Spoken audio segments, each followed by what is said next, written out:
Welcome, everybody. Thank you so much for joining us at Space Cowboy Books Online this evening. It's a very special day for Space Cowboy Books. It is the release of Pedro Iniguez, Mexicans on the Moon. Absolutely fabulous book of speculative poetry, and I'm very excited to be hearing it in Pedro's voice coming up shortly here. Again, thank you so much for being here. I think you're really going to enjoy this book. Pedro Iniguez is a Mexican-American horror and science fiction writer from Los Angeles, California. He is a Rising Award finalist and Best of the Net and Pushcart Prize nominee. His work has appeared in Nightmare Magazine, Never Wake, an anthology of dream horror, Shadows Over Main Street Volume 3, and Qualia Nos Volume 2, among others. His horror fiction collection, Fever Dreams of a Parasite, is slated for a 2025 release from publisher Raw Dog Screaming Press. I'm going to hand it over to Pedro to share some poems from this book with us, and then we'll get into the interview section of the event. If you should have any questions during the event, please feel free to drop them in the chat, and we'll get to as many of them as possible. Over to you, Pedro. Hey, thank you so much. So I just wanted to let everyone know that I divided this book into 4 parts.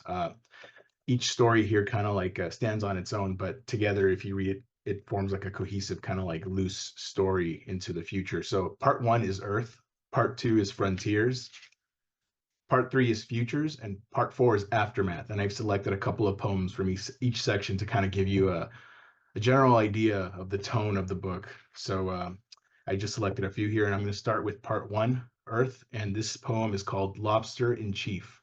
And I think it's a little it's kind of has to do with what's going on today with the election going on here in the US. The crowd waited with bated breath as the first neurologically enhanced lobster, elected president of the United States, clambered toward the podium. The lobster hovered over the microphone, clamped its claws and rubbed its antenna. A storm of neurons fired inside its ganglia, and its mandibles burbled out a rousing acceptance speech. The men whooped and hollered at the significance of the moment, while the women, relegated to years of waiting for their turn, clapped tepidly. Okay, moving on to another poem. This is called Harvesting the Future. Miraya rides the bus in the dark before the sun shines over those verdant fields. She plucks, ties, and bundles boxes of parsley amidst pools of sweat at her bruised heels. Robots are much faster, Jefe shrugs. That golden morning she and the rest are chopped, and she watches them hiss and zip up and down rows of countless swaying crops. Without steady employment, Miraya stays to be revoked. Her fate, her future waits in a country that seldom cultivates any semblance of hope. Miraya rides the bus to school where she studies, writes, and reads, hoping opportunities will sprout from those lovingly planted seeds. Wrench in hand, Miraya returns to rain-soaked fields as the machine revs back to life. Robots may be faster, she thinks, as the storm ceases, but humans take their time. And this is the final poem I'll be reading from this section, Earth. This is one of my favorite poems. The epidemic of shrink-ray gun violence plaguing our schools must end. Their atoms dust the floors of every school in the country, those frightened children we can no longer console. Their cries have faded into inaudible wavelengths inside a quantum world where hugs and space-time both cease to exist. They have dissolved into mere fractions of their corporeal selves, their particles swept into dustpans and mopped into oblivion. Blame those new blasters inundating the market, stowed inside scores of scruffy backpacks, the preferred choice of disgruntled circuit heads throughout the nation. As parents, we stand before you requesting prompt legislation to end the rampant wave of shrink-ray gun violence endemic to our culture. We beg you, think of the children screaming beneath the soles of your shoes. So part 2, Frontiers. This poem is called Mexicans on the Moon. Everyone wanted Mars, but they make do with the moon. Arriving, their boots leave imprints on finely powdered dirt. Gently nodding, men stroke their whiskers as women braid their hair and roll up their sleeves. The surface is masa, waiting to be shaped. So the canals are carved and gardens tended. Soil is tilled and sown until crops are grown. Now, craters like clay bowls overrun with food. At weddings, moon dust is kicked up in a plume of confetti. Soda bottles are dragged behind lunar rovers, just married. The mariachi song carries across the magnificent desolation. The radiance of love warms that cold, dead rock until it is a home. This poem is called Dia de los Muertos. The broken eggshells rattle like bones as the yolks drop into the bowl. Mother grates an orange, the cascading zest like pulverized cutaneous flakes. The butter plops down like fatty tissue from an open wound. She kneads and pulls the dough like outstretched skin. The bread rises in the oven like a distended belly. When it's finished, she sets the pan de muertos on a shrine by the clothesline. The bittersweet scent of marigolds wafts through the air, inviting the spirits to partake in this special sweet offering. On this day, we think of the braceros who perished to make this rock a home. As we call their names, a gust blows against the sheets, drying in the light of binary suns, and the billowing drapes and blankets become vessels for the hungry ghosts of those we left behind. This is part 3, Futures, and I wrote this poem is called From Your Tears, Life. You were broken-hearted, your love had just departed. Silver tears flowed down your cheeks, rivulets of grief dripping, a big splash on the petri dish glass. Your science project went unattended all summer long. One day I realized your tears spawned big cities and thriving societies, aquamarine seas, lush hills, and sprawling valleys. Little people flagged me, spoke in our common tongue. They wanted to meet their creator, inviting you to see what they'd become. But how do I tell them your days were filled with pain, with grief and longing and strife? How do I tell them their God took her own life? This poem is called The Space Debris Cleanup Company. The Space Debris Cleanup Company is looking for highly motivated individuals, looking for great pay, benefits, and bonus residuals. No need to be educated to be qualified or compensated. Heard on the job by High Velocity Space Debris Perforation, we offer all-inclusive, all-expenses paid vacations. Exclusions may apply, see blackout dates. And we don't just offer competitive rates. We have our complete assurance. You have our complete assurance. We also boast great medical insurance. These jobs won't last. Apply today. Space is filling up fast. This is part 4, Aftermath.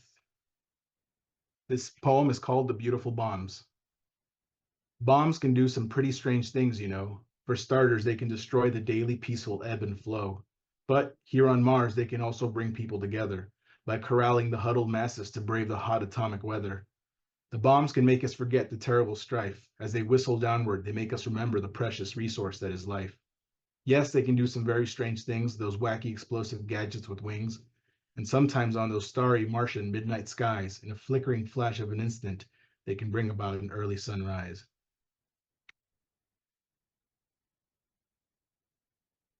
And this is the last poem I will read from this section, and this will conclude my reading. This is Gods of the Landfill. Martian archaeologists waded through heaps of filth in those great chthonic pits that survived annihilation. Within those ancient mounds they excavated soiled masks of cloth, discarded toys, food wrappers, plastic cups, torn clothing, drums of oil, the carcasses of animals, severed limbs, and the remains of newborn offspring. Across every site and every landmass, they unearthed the same pervasive symbols, religious depictions of monarchal sea maidens and sigils of golden arches, portraits of smoking camels and big-eared vermin, the emblems of emerald suns and yellow seashells. Earthlings, the Martians discerned, were but primitive savages, zealots who came to the landfills offering their waste as tribute to cruel gods, a voracious pantheon that consumed everything until there was no sacrifice left to offer but the planet itself. Those are some of the poems that you'll find in Mexicans on the Moon. This kind of gives you a general tone for the collection. Thank you so much for sharing those with us, Pedro. So, what made you want to take on the themes in Mexicans on the Moon through speculative poetry? And what in particular about SpecPo brought you to this versus other mediums? Like, what did speculative poetry allow you to do with this that other mediums, because you're obviously a fiction writer as well, that fiction might not have allowed you to do? I think there's like a power in the brevity and the playfulness of poetry that I guess can really capture people's attention. And that's something that I really wanted to do here. Because I think poetry allows me to jump tonally from poem to poem. And whereas if you write a novel, thematically, tonally, everything has to stay consistent. This allowed me to kind of jump from different feelings like funny, sad, chilling, thought provoking, and it allowed the poems to take on their own life while still thematically being coherent in the grand scheme of things. So there were a lot of important things. There's a lot of things here that are very comical. There are things here that are really sad, and so it allowed me to jump from one to the other without, sacrificing what I wanted to say. So that's kind of what I like about SpecPo, that allows me to do that as opposed to writing prose fiction and stuff like that. And here's a related question from Scott in the audience. What made you go towards a collection of future and space poems and science fiction tropes rather than something more terrestrial and speculative? Say something underground or even something in the horror genre. Well, I do want to write a horror poetry collection one day, but with this, I do start terrestrially. I do start here on Earth, and then it does end up in space, and there's a reason for that. I wanted to visit a future that incorporated Mexican Americans or Latinos in general, or just people of color in general. That those they can stand in for them too, because I feel that throughout a lot of history recently, especially in the past 100 years, we haven't really seen too many people of color in stories of sci-fi stories. So I wanted to see us in a future that we were excluded from historically. You don't see a lot of Mexican Americans or Mexicans or Latinos generally portrayed in science fiction films or the novels that I grew up reading, like Heinlein, Asimov, and Bradbury and stuff like that. So that's something that I was conscious of growing up, that everyone tended to be white or Anglo-Saxon, European descent. And those are the stories that I grew up loving and reading. But I didn't see a lot of people that looked like me or my mom or my dad or that had names like me. So that's something that I was conscious to do. I wanted to put us in a future that where we existed, not only existed, but eventually we thrived because we reached the stars. We struggle. I still wanted to show us struggling, but I was very conscious to make us get there. That's the first step. First is survival. The first thing is you want to be alive, and then you worry about everything else later. So that's something that I wanted to portray in this collection. So I wanted us to get there. That's the most important thing. And the poems in Mexicans on the Moon, they all stand alone very well, but together they form a cohesive theme and story. Did you set out to do this intentionally, or did the poetry end up dictating the path towards the book? And if so, when did you know that this was becoming a book, that it was becoming a collection? Yeah, so I really started taking speculative poetry seriously for about 3 or 4 years, the last 3 or 4 years, and it wasn't intentional. I was submitting all these poems, and then I started to see a theme after a while, like, hey, these are kind of like stories that kind of link up. They kind of tell this very loose story in the future. So once I saw that, I started to fill in the gaps, and I wrote poems consciously afterwards that would tell a story, and that's when I assembled a collection. And I remember you had reached out to me about a year ago and said that you'd like to work with me sometime, and you actually proposed us working on a chapbook, like a really small chapbook. And then I counter proposed you, and I said, how about a full-on collection? And thankfully you were really receptive to that. And so yeah, it wasn't intentional. I wasn't intentional at all. I just, the things that I was getting published kind of formed this loose story in the future, and I just filled in the gaps. And that's the collection. So half of it, I guess you could say, wasn't intentional. Half of it, the latter half of it was. So yeah, to answer your question, that's how it came about. Here's another one from the audience, again from Scott here. Recently, I've heard of a young poet named Osmani Alcaraz use the term migrant futurism. And of course, there's Chicano futurism, Latinx futurism, Chicano futurism, indigenous futurism, etc. What isms do you think Mexicans on the Moon fits into, or do you hate labels and leave that to others? To be honest, I didn't purposefully think with that in mind. I guess the closest you would call it is Chicano futurism, uh, which is kind of this growing field now that you're seeing more of. Again, when I think Ernest Hogan was like the father of that, from from a few years ago, I think the 70s, 80s, when he was getting published. But now it's kind of exploding. You're seeing more of it now. There's like Juan Perez, who kind of dabbles in that speculative poetry field too, and he's great, and he's publishing like crazy too. So that's someone that's worth checking out. But in regards to consciously doing it, that's not something that I said, "Hey, I'm just going to sit down and write Chicano futurism." Uh, Labels don't bother me. If someone identifies or sees something in this work that they want to label, they can go ahead and do that. Consciously, I just never set out to ponder that. So that's something I'll have to think about. Yeah, definitely. I definitely think it matches Chicano futurism. That I think that would be the closest you would label it. Yeah. You mentioned Juan's work. I love his Chupacabra poems are so amazing and hilarious. But back to Mexicans on the Moon. You mentioned in the foreword, and you just alluded to that traditionally Mexicans have been excluded from science fiction pretty much in all mediums, whether it's video games, books, movies, etc. Um, Obviously racism is a factor, but why do you think this has happened? And how do you think what do you think the media can do a better job towards paving the way to an actually inclusive future? Not just in media, but in reality. I think just like I had mentioned before, the stuff I grew up reading, the Heinlein, the Asimov, the Arthur C. Clarke stuff, that was a different world where you didn't see a lot of representation. It was all white people. I mean, you get a lot of or even not white people. You see a lot of Japanese science fiction.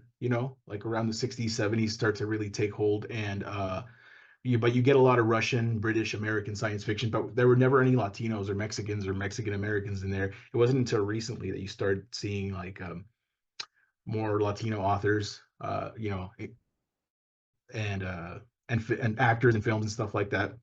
So I think just being open, uh, publishers, agents, producers, I think if they just stay open and view that, or I think if they accept the fact that narratives are different, they've usually been Eurocentric, and a lot of cultures address storytelling in different ways that maybe people aren't used to.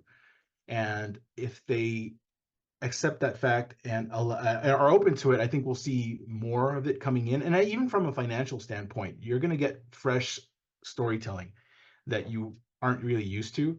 So I think that's a hard one. When I started writing 15 years ago, and back then it wouldn't be uncommon to find me being the only person of color on a table of content. Now, I'd say the last 6 years, you've really been seeing an uptick in people of color and Latinos and everybody. So I guess it just comes down to who, I don't want to call them gatekeepers, but I guess the people who are in charge of making those decisions, it's really up to them. And I guess it'd be nice to have more people of color be in those positions, but ideally it wouldn't even matter. You just want anybody to be accepting of any kind of storytelling that's different from their own. So whether they be white or black or Asian, you know, you should be open to all kinds of storytelling. I mean, as a Latino, I grew up reading stuff that wasn't Latino centric. So, so I think that's something that they can do. Just be open. Yeah, I think people can handle a story outside of their typical Yeah. purview, or hopefully they would. Yeah. In the introduction, you talk about this too, and I wonder if you can speak to us a little bit about the concept of writing yourself into the future, just taking charge and putting yourself in these futures. What does this mean to you? How do you go about this, and how would you encourage other writers to handle this? Yeah. So a lot of times I think it comes down to like just normalizing ourselves. And one way to do that is by seeing people in the content you ingest, so reading books. There's a poem from Margaret Atwood. I think her poem is called Spelling, where she said, a word after a word after word is power. So writing yourself your own narratives and making a statement saying you're here to stay. You're here at the table and you deserve a spot at this table. So that's kind of what I wanted to do and what I mentioned in my introduction. So I think it's important that if you're not seeing the representation you want, that you write yourself into the stories that you want to see.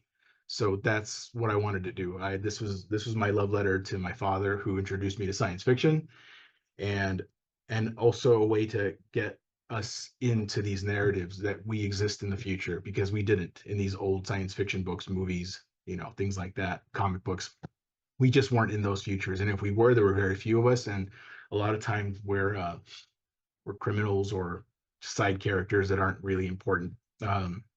Like I mentioned in the introduction, there's just a very few of us that I could name, like Maria Conchita Alonso and like Running Man, and Ricardo Montalbán and Star Trek 2, and Edward James Olmos in Blade Runner. Other than that, I really couldn't name any other Latinos that were in like great big science fiction movies or stories. So I wanted to use my ability to write to include people that looked like me into those futures. So that's the power of the word. Absolutely. Here's another one from the audience. This one's from Greg. At one point, you mentioned this next song instead of this next poem. Yeah. And they're wondering if you've ever written any music to go with these poems or if there's any plans to do that. No, no, I do play music. I used to play guitar when I was in high school, but and drums, a little bit of drums, but musically I haven't been involved in that in a while. So it wasn't a that was a Freudian slip. And the reason why I said song instead of poem is because something that had come to mind is that poetry is kind of a lot like songs, in that sometimes the message sticks to you. Some people take to certain ideas better than others. Some people get ideas by reading novels, and to some people, when they hear a song, certain ideas stick with them a lot better. So that's kind of one thing about poetry that I like, is it's kind of like a song, in that some ideas, you the rhyme or the verse or the playfulness of the format allows those ideas to stick with you, as opposed to some people who don't have the patience to read a novel or a short story. I think the power of brevity is something that helps. And I kind of compared to, in my mind, kind of like being like a song, something I had thought about earlier. I guess that's why I said song instead of poem, something I had actually been thinking about earlier. But myself personally, I hadn't thought about actually turning any of these into songs or having the music accompany them. But that'd be something interesting, though. If you want to hear some of Pedro's work with musical accompaniment, he's been on Simultaneous Times podcast a few times. He'll be in an upcoming episode, and some of our composers have written music to his work. So you can get it in that format as well. Um, Back to the book here, and just your writing career in general. As a Latinx writer, have you faced any adversity or discouragements from the publishing industry or anyone that you've worked with? Not directly. Not directly, just sometimes you just get a little demoralized seeing one of the big things for me is a lot of the year's best SF or horror anthologies that come out at the end of the year are still very dominated by white authors or Eurocentric authors. You're still not seeing a lot of people of color on those books. You're seeing them in indie presses. You'll see a lot of anthologies with people of color now, or magazines, but a lot of the year's best, I'm still surprisingly not seeing a lot of people of color and like Latinos in that. So that's something that's very demoralizing.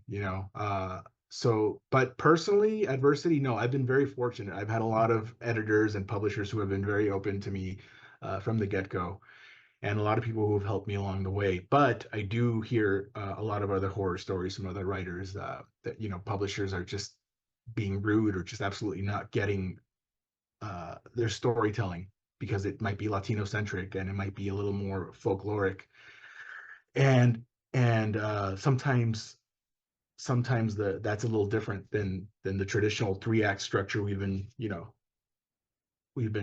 grew up on. So that's why, or having said earlier, I think it's important that people in power are be a little more open and receptive to different storytelling formats. So we've all have different stories to tell, and they're told differently. So that's something but personally, no, I've been very fortunate. I haven't had any as far as I can tell, any racial incidents or anything pushing back against my writing career. So just the demoralizing end of publishing, of just like any other writer will tell you. But that's really it. Well, it's reassuring you haven't experienced that too directly. Um, what power do you think that poetry can hold as a vehicle for social justice? And what are your hopes for this book, for the reader's experience, especially in a time of increasing racist rhetoric from politicians in this country and frankly all over the world? As a vehicle for social justice, that is kind of like what I was saying before, just the power of brevity. It has a sense of immediacy. So that's something about poetry that really allows me to tackle those themes. Whereas with a novel or short story, I might address different themes. And this just kind of narrows the focus and allows me to be playful. And I hopefully, and I think something about my poetry I like to think is it's very accessible. It's not very dense. So it's very easy to take in. So I hope that they'll allow people to kind of like take the themes and messages I'm trying to convey here and really let them sink in. So I think it's very important now more than ever because we have had kind of like this little flirting with losing our democracy for a little while, it really became a very tangible thing a few years ago and it looks like it's trying to creep back in. And we have this someone who's running for president who uses that hate and bigotry to whether he truly believes it or not doesn't matter because he's bringing the worst out of people who really do. And so and you're seeing that on the rise because there is someone who's so outspoken about it in such a high position of power that it makes people who were maybe afraid to speak out are now doing so. So I think it's important more than ever to address those things. And this book does address a lot of topics of racism and immigration and human rights and ecological themes as well. So we're seeing a lot of people really not caring about people and our planet. So like you said, now is a very important time, and I hope some of those themes will really stick with people. And that's one great thing about literature and poetry is just that there's a lot of hidden narratives, weaving into the stories. So I hope that they'll read they'll read between the lines and figure out what I'm trying to say. I want to talk about genre for a moment here. This is obviously speculative poetry, but blends it delves into different genres. And as you mentioned, science fiction has been traditionally Eurocentric or Amerocentric, whereas we've seen much more magical realism from writers in Latin America, and there are certainly elements of magical realism in this. I wonder if you could address maybe why you think that is, that the genres have sort of had different locales, or at least the publishing industry's representation of it. And what does magical realism mean for you, introducing it into your science fiction and horror writing? That's a really hard one. That's a good question. I'm not sure that I have an answer for you. It's just in regards to my end, it wasn't like a conscious thing. It's just something that just felt natural to me.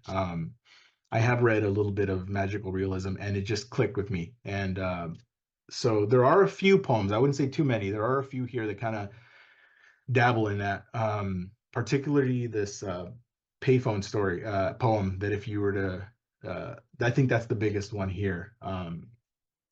But if you're to read it, you'll see why. But I think themes of kind of this realism grounded with this magic fabulism, I guess you would say, uh, really helps address grounded topics and giving it this kind of like I don't know how to describe it. It just helps with the storytelling here that I'm trying to convey here. But I can't tell you why these different themes are popping up in different places. It might just be something speaking to the culture where they originate from. But I couldn't tell you. I read that one. I'd have to think on. I don't know the answer either. Yeah. But it's a fascinating one, and in some of the South American science fiction I've read, it's interesting to see the introduction of magical realism, criticisms of socialism, stuff you don't necessarily find in American science fiction. I find it to be a fascinating difference that's worth reading because it's a window into the politics and culture of other countries. I hope to see more of that. Now, there's also in this book some folkloric elements. There's references to El Cucuy, La Llorona. I wonder, are these stories that you grew up with? What do they mean to you? And including them in this work. And maybe Yeah, explain for our gringo friends, explain what El Cucuy is. El Cucuy is a very general term for this kind of boogeyman, this Latin American boogeyman. I know it has origins in Spain and then in Mexico and Latin America. Some people call it el coco, but in Mexico it's el cucuy. And it's just this general term for this boogeyman. There's no real solid description of what it looks like. I just know my parents scared the hell out of me. When I was a kid, they would tell me, if I get out of bed at night, the cucuy would get me. I had no idea what the cucuy looks like, does look like. It's just something my parents used to kind of control me. They used fear to control me. But that is something that I was very conscious of. Same thing with La Llorona. La Llorona is this story about this woman who drowned, I believe, her children in like a fit of jealous rage over like a you know, a lover or something along those lines. And those are stories that I wanted to bring into this collection as well. I wanted to see those into the future as well. One of those is the Kukui. He's a stowaway on a space shuttle that's departing for other worlds, and the other story is La Llorona in a post-apocalyptic setting.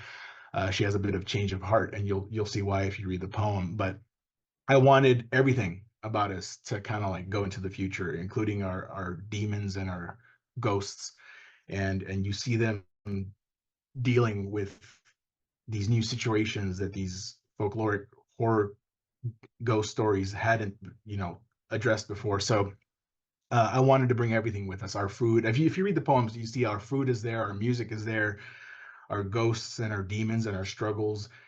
And so that's part of the package. I wanted that in the future as well.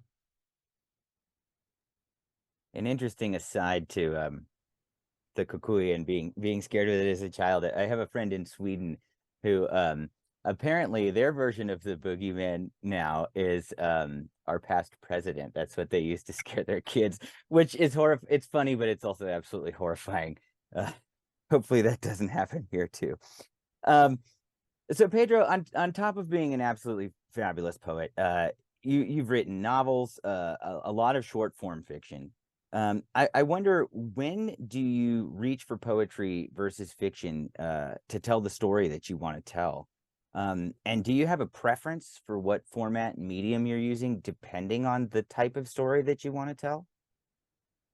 My favorite is short stories.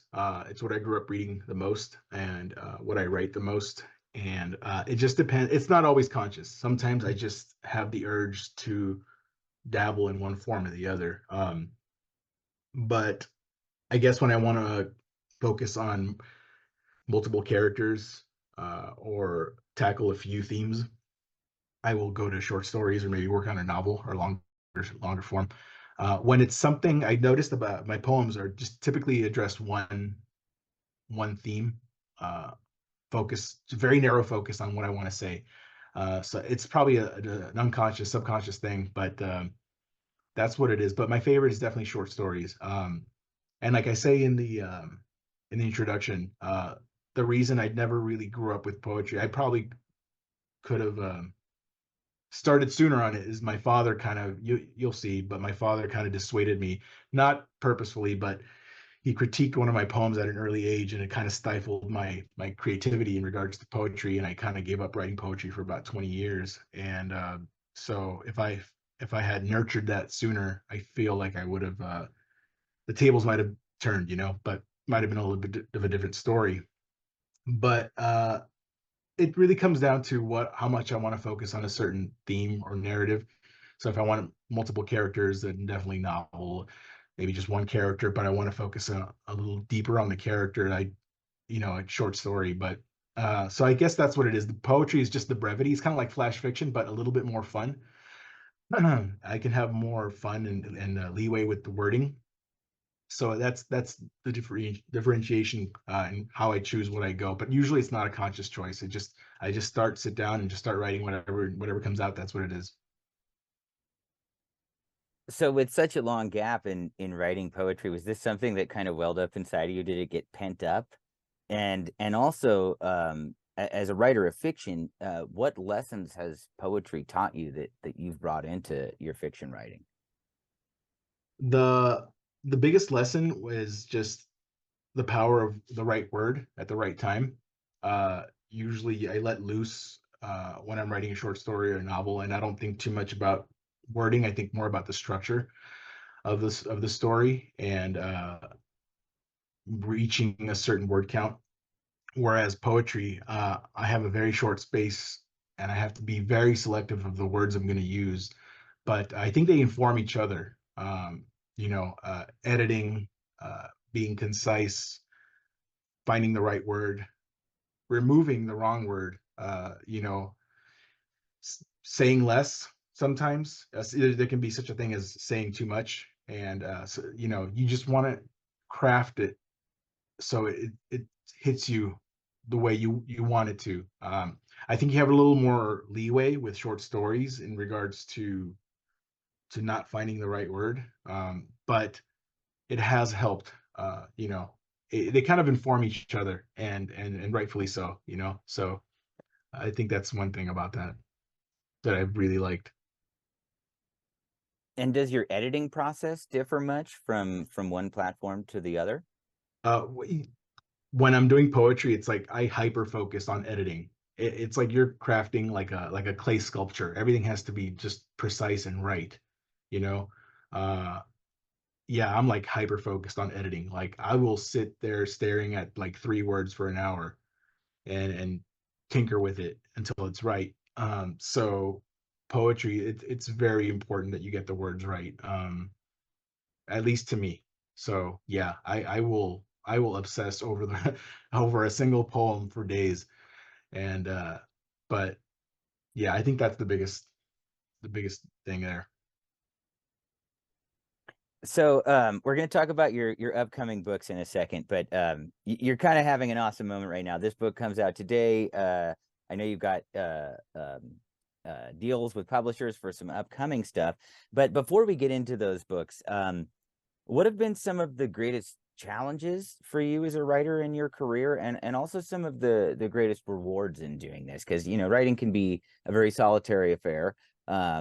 And you've been quite prolific for some time now with a lot of really cool things happening. So yeah, what have been some of the awesome things and some of the struggles? Yeah, so the biggest struggles are obviously rejections. They don't hurt, but they're not nice to get either.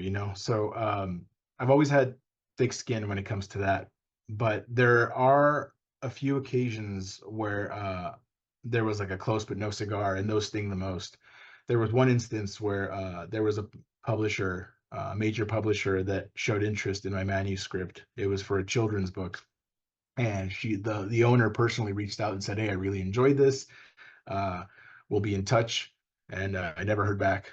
So getting ghosted, I think, really hurts, especially when they lead you on. So something like that, I think, is really hurt. But for the most part, challenges, just your average run of the mill challenge any writer would encounter, just rejections, the time spent in putting into a project only to have it rejected. But the greatest accomplishments to me are getting published alongside like a lot of literary heroes and legends, and contemporary writers that I really love and respect. So I've been published alongside Stephen King and Josh Malerman, Cynthia Pelayo, Gabino Iglesias, Laird Barron, Joe Alderman, John Langan.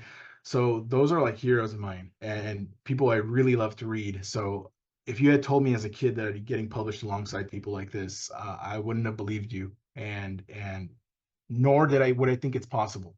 It was a different time when I was growing up as a kid reading this stuff. It really didn't seem like a possibility that a Latino would really be published alongside these people. Um, 'Cause there weren't many, but so that's been one of my biggest joys uh, in writing. And the other one is when readers tell me that they connected with something I wrote. And I think that's the biggest joy. That just supersedes everything else. That's the biggest one for me. So I've been getting a lot of positive responses. As you know, some of the books have been going out early from people I think who bought from Bookshop. So some of the people have really been coming back and just letting me know what they think. And it's connected with a lot of people, and that makes me the happiest. And that's why I do what I do, whether we make money or no money, and whether we get published with big names or not, doesn't matter. That's the biggest thing for me. That's why I do what I do. So that's the emotional core of why I keep doing it. So yeah. I had no idea that you also wrote books for kids. How does that process differ for you when you're writing adult fiction? Because in your first novel, for instance, it's pretty seedy. It's definitely not a for kids book. Um, yeah, how's that process differ for you? Well, I have written about maybe 8 children's book manuscripts, but none of them have gotten published yet. I've come close a few times, but like I said, that was the biggest one that hurt because it was a big one and it really would have been life changing. But to say that they're interested and then they ghost you is something else. But it is kind of like poetry. A lot of a lot of picture book manuscripts require anywhere from like I think like 800 or 1,000 words is like the max. So it's kind of like poetry where you have to really edit down and figure out what you're trying to say in the allotted space. So it's tricky. You think it's easier, but it's not. Actually, I think it's a lot harder than writing any short story or novel I've ever done. Uh, but it is very fun. It lets you be a kid, which I really am inside. I think a lot of us are. A lot of writers are, and so I think there's a lot of joy in that, and I really want to keep doing that, and I really hope to get something published one day, and I'll keep trying at that too. Just have to learn my time management a little better. I'm juggling so many things. And are these with the children's books? Are do you do illustrations for these, or do you work with an illustrator with them? No, no, no, no, no. I'm just a writer. I just shop around the manuscript, and if it gets picked up, they'll get an author, an artist of their own. So, I do draw and I do paint, but I'm not that good. Cool. I don't know anything about that world, so just curious. Um, so you've got these upcoming collections. Raw Dog Screaming Press, Stars and Sabers just announced. Can you tell us, these are both going to come out next year. Can you tell us a little bit about these projects and what readers that are familiar or not familiar with your work can expect? What kind of things are these? Are these horror collections? Are they science fiction? What are we in store for? Yeah, so my horror collection, Fever Dreams of a Parasite, that got picked up by Raw Dog Screaming Press. That's going to be out. We don't have a definitive date yet, but that's going to be out sometime in the first or second quarter 2025. That I think has like 20 or 21 of my short stories. I think there might be 3 new stories in there. The rest are collected from previous publications. Um, and I think if people really want to get to know me as a horror writer, this is perfect. If I were, I thought about this. If I were to die tomorrow, I would be happy with that collection uh, being out and people knowing me by that. So that's how happy I am with that. So that's something I'm very proud of. The other one that just got announced from Stars and Sabers Publishing is my speculative fiction. So it's like science fiction and fantasy collection that's called Echoes and Embers. So I'm really proud of that one too. And I'm very fortunate to be working with Jindia Gammon and Gareth Powell, who are just like really major writers in the speculative fiction field. So and they're going to give it a good home. I really cannot wait for that either. So, again, same thing with my horror fiction collection. If I were to pass away soon and that would be out into the world, I'd be happy with that being out and people getting to know me from those works. So, those are like the definitive me's up to this point in my life in regards to my output and what I've done. So, I'm very happy with those stories. So, if you want to get to know me, those are the 2 collections to do it. I mean, obviously you have a lot going on right now, and a prolific output. But aside from the upcoming collections, what are you currently working on, and what's next for you? I know in one of our conversations you mentioned perhaps doing a sequel to your first novel. Yeah, where are you at? What are you writing now? Yeah, I'm writing a horror novel at the moment, and juggling a few other short stories that I've been invited to, and other poems that I have a few anthologies still coming out soon. I did write a science fiction novel, a Control Theory. I think you got your hands on that one. Yeah, and I did have a sequel in mind. I just, like I said, time management. I have to tackle one thing at a time because I've got a lot of things on my plate, and sometimes that's one of my biggest weaknesses is time management. I have so many things on my plate, and it's just hard to juggle them all, and I just go back and forth, and I can't. So right now, I'll just say I'm working on a horror novel. There is another thing I've got coming out next year. It's a comic book from Chispa Comics. It's a horror anthology comic book coming out. I wrote the fourth issue, and that comic book has had a few other writers like V. Castro and Cindy Pelayo, who have written some previous issues before. So that is one thing I just turned in the script not too long ago. So that's one thing I just finished on. So I guess the biggest project right now is the horror novel, and then from there on we'll see what we do. I'm curious with comic books, is this something you plan on doing more of? It's such a different process than writing short fiction. It's Yeah. since the artist is essentially doing the world building, and you're there for dialogue. What's that process look like for you? And is this something that you enjoy that you're going to be doing more of? Well, I was invited by David Bowles, who runs I think he's like co-publisher, and he invited me to write a script for him. So it wasn't something that I had planned on doing. I grew up loving comic books. I love comic books to this day. So it was right up my wheelhouse. So it felt so natural to me. It was my first time writing a comic book script. I literally did like an hour of research, and I was like, got it, and I just banged out a script. So and I really really loved it. So I can't wait for that to come out soon. But if I were to be invited to do more, I would gladly jump on, and because I love comic books. So, but it came like second nature to me, and it was really fun. And yeah, I'd like to do more. Very cool. Well, we'll have to have you back when some of these other books come out. Thank you so much, Pedro, for sharing your insights with us and your work. Mexicans on the Moon, obviously one of my favorite speculative poetry books. You can get your copy at the link in the chat, or if you're watching on YouTube, down below the video. Please check this out. It's a phenomenal collection. I'd like to thank our audience for being here, for the great questions from the audience. And also one quick announcement, the last Flash Science Fiction night of the season is going to be coming up on Monday, September 9th, so next week, with features readers Jenna Hanchey, Eric Fomley, and Marie Vibert. So that'll be a night of fun stories. I'm going to drop a link in the chat for that right now. Thank you so much, everybody. Thank you for Pedro. Thank you, Pedro. I wish you great success, and can't wait to read more of your work. Thank you. Have a good one.